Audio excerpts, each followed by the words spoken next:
গায়ে প্রচুর আঘাত নিয়ে বিছানায় গুটিসুটি মেরে আছে অনামিকা। বিছানার বেডশিটটা লাল হয়ে গেছে, ছোপ ছোপ রক্তের দাগ, চোখ দিয়ে পানি তো ঝরছেই। পাশের চেয়ারে বসা রোহান, চোখে মুখে বিশাল বিরক্তিকর ভাব। হাত থেকে বেল্ট ফেলে দিল। ঘেমে নেই একাকার সে। রাগ তখনও কমেনি, মনে হচ্ছে চিবিয়ে খাবে সে অনামিকাকে। সে রুম থেকে বের হয়ে গেল। বেল্টের আঘাত যে এতটা কষ্টকর জানতো না মেয়েটা। ভালোভাবে উঠে বসা তো দূর, ঠিকঠাক শুয়েও থাকতে পারছে না, আবার ভয়ে ভয়ে আছে। এই বুঝি রোহান আবারও এলো। দরজার বাইরে দাঁড়িয়ে রোহান রাগ নিয়ে ভাবছে, মারলে মারুক না, আমার কি দায়? অমন মেয়ের মারাই উচিত। বিয়ে করবে একজনকে আর সংসার পাতবে অন্যজনকে নিয়ে? না, তা হয় না। নিজের বউকে কিভাবে শায়েস্তা করতে হয় এই রোহান জানে। অনামিকা খুব চাইছে উঠতে, পারছে না। আজ ইচ্ছা মতো মেরেছে রোহান তাকে। কেউ এসে ধরল না, বাধা দিল না। লাথি ঘুষি, শেষে বেল্ট দিয়ে পেটানো। যদি মরে যেতাম। অনামিকা রোহানের বৈধ স্ত্রী, কালেমা পড়ে রেজিস্ট্রি করে বিয়ে হয়েছে। রোহান ব্যাংকে চাকরি করে আর অনামিকা লেখাপড়া করছে। বাবার পছন্দে বিয়ে, মধ্যবিত্ত পরিবারের মেয়ে সে। রোহানের ফ্যামিলিও একই, খুব ধুমধাম করে না হলেও স্বাভাবিক ঘরোয়াভাবে বিয়ে হয় তাদের। বেশ ভালোই তো চলছিল দিনকাল, কিন্তু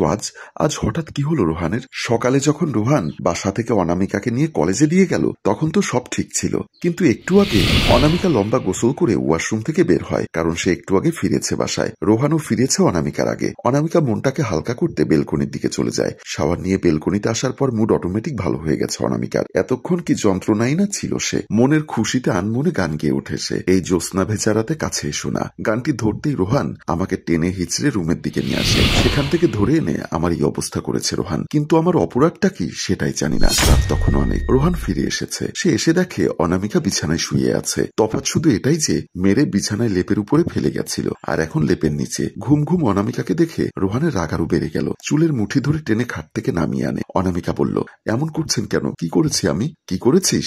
আগে বল, কোথায় ছিলি? কলেজে ছিলাম। আপনি জানেন তো, যদি কলেজে থাকিস তাহলে ফিরে এসেই শাওয়ার নিলি কেন? কার সাথে ছিলি বল? কার সাথে নষ্টামি করে এসে গোসলে গেছিস? রোহানের কথার কি উত্তর দিবে বা দেওয়া উচিত জানা নেই অনামিকার। এতটা সন্দেহ শুধুমাত্র গোসল করার জন্য? সারাদিন ল্যাব ক্লাস ছিল, ফরমালিনের বাজে গন্ধ, তার উপর ফাল্গুনে টান পড়েছে, কখনো গরম কখনো ঠান্ডা। তাছাড়া আজকে গরম বেশিই ছিল, তাই এসে গোসল করেছি আমি। কোনো খারাপ মতলব ছিল না। আমাকে শেখাবি তুই? অনামিকা এবার চুপ। আর এসব কেনই বা মনে হবে রোহানের? নিজেকে সাফাই দেওয়ার আর কোনো প্রয়োজন মনে করলো না। কিছু বলার থাকলে তো বলবে। অনামিকাকে চুপচাপ থাকতে দেখে রোহানের আরো রাগ হচ্ছে। বেহায়া মেয়ে মানুষ বলে ধাক্কা দিয়ে ফেলে দিয়ে সে বাইরে চলে আসে। রোহান ড্রয়িং রুমে গিয়ে বসতেই ভাবি এসে পাশে বসলো। জিজ্ঞাসু দৃষ্টিতে তাকিয়ে আছে। ভাবি বলল, কিছু বললো তোমার বউ? না, আগেই বলেছিলাম সামাল দাও, এত লাই দিও না। শোনোনি, এখন বোঝো? রাগে রোহানের মাথা কাজ করছে না। কেন সে শোনেনি? আগে থেকেই কেন নজরে রাখেনি সে?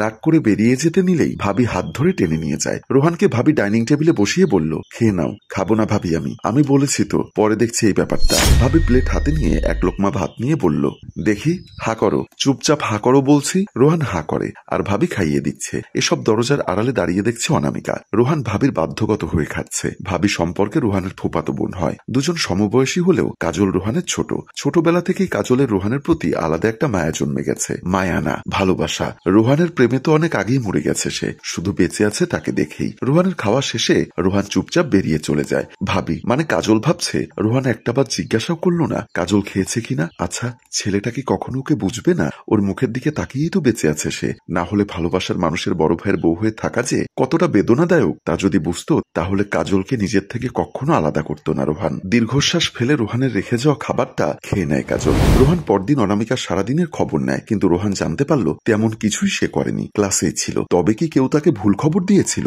না, হয়তো ভাবির বান্ধবী দেখতে ভুল করেছিল। অনামিকা ক্লাসেই ছিল, কোনো ছেলের সাথে হোটেলে না। এক ড্রেস তো অনেকেই পড়তে পারে। রোহান বড্ড ভুল করে ফেলেছে। সে তাড়াতাড়ি রুমের দিকে চলে যায়। রোহান রুমে এসে দেখে অনামিকা গুটিসুটি মেরে শুয়ে আছে। মেয়েটি সুন্দরী না, অপরূপ সুন্দরী। ওর মাঝে ডুবে গিয়ে কুল পায় না রোহান। বড্ড বেশি ভয়ঙ্কর রকমের কষ্ট হচ্ছে রোহানের। রোহান মেরেছে তাকে। মুখের উপর চুলগুলো সরিয়ে দিয়ে কপালে চুমু দিল গভীরভাবে। রোহানের চোখে জল আসে। চোখের পানি গিয়ে অনামিকার গালে পড়ল। তারপর সে টেবিলের উপর থেকে মলম নিয়ে অনামিকার গায়ে লাগায়। হঠাৎ অনামিকা কেঁদে উঠে বলল, জ্বলছে খুব। ঠিক হয়ে যাবে মোনাবু, একটু সহ্য করো। পারছি না, জ্বলছে। রোহান কোনো সুযোগ না দিয়ে কানে ফিসফিস করে বলল, তবে বিষে বিষক্ষয় হোক। এদিকে দরজার সামনে দাঁড়িয়ে সবটা শুনছে কাজল ভাবি। রোহান কেন অনামিকাকে আদর করছে? তাহলে কি রোহানের ভুল ভেঙে গেল?